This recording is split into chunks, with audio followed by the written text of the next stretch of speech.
Okay, so the last video that we did, we showed you how to replace your battery. Today we are going to show you how to jump start your car. Okay. Or is it called jump start your battery? Jump your car. Jump your car. Battery. So we're going to show you 2 ways that you can jump your car. Either with jumper cables. Jumper cables, these are here. And the technology now with these little boxes, they're quite actually amazing. Jump like 10 cars and they work. We used to have to carry a big old battery jumper box. Yeah. Like that was like the weight of the battery. They still make those, right? Yeah, like a boom box. Like but these things are just absolutely phenomenal. So we'll show you how to hook up these guys and get going again. So let's get the video started. Okay, so we're gonna start with the box first. This is a jumper box, yeah. Little jumper box. Kind of like with replacing the battery. You're gonna hook up your positive first. And your negative. Positivity always comes first. Just remember that.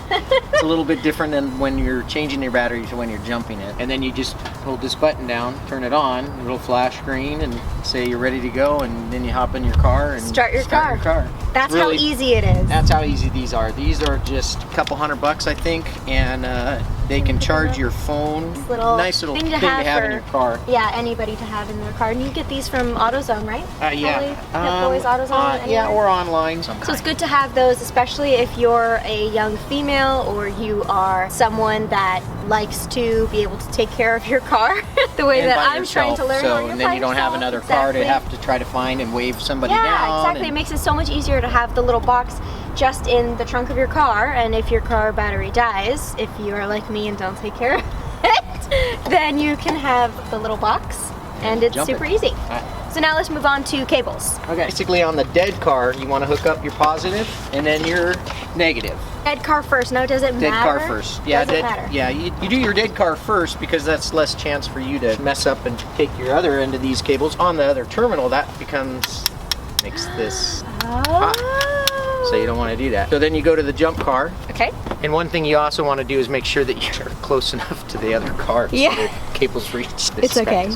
So you would hook up your positive first, then your negative, and start your car. So with the car off, this is when you hook it up. Okay. And then you start your car, leave it idle for a while before you try to start this car. Because you need to let it kind of charge up a little bit, right? With small cables like this, it's, you know, you don't want to overheat them by trying to turn the starter over. Can you rev the car to help it charge a little faster, or no? Well, is that like a myth? In late model cars, the alternator is putting out its amperage at idle to full.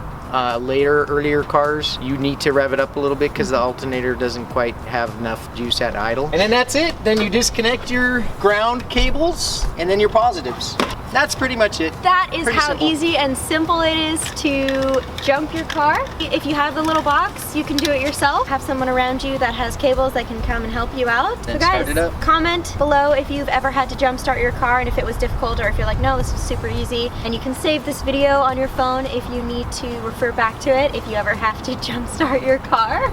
Okay, we're gonna come back next week for another video. So make sure that you're following along and we will let you know what that next video is going to be. Thanks so much for watching. Thank you.